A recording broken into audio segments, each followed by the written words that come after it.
To create hotkeys of copy or paste. Firstly, you need to drag the hotkeys icon from the toolbox to the virtual button and click the button aside of hotkey before pressing the combination of Ctrl and C on your keyboard to assign the copy hotkey.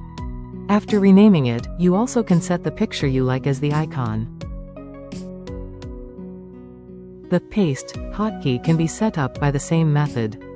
After setting, you can confirm if the hotkey is set correctly. Select the contents you want to copy on your computer and press the combination of the hotkeys to copy and paste. Now, let's try to set the hotkeys for specific software on the D6. Take the split clip of DaVinci. For example, you can synchronize the same hotkey from the settings on DaVinci to a button on D6 by the same settings.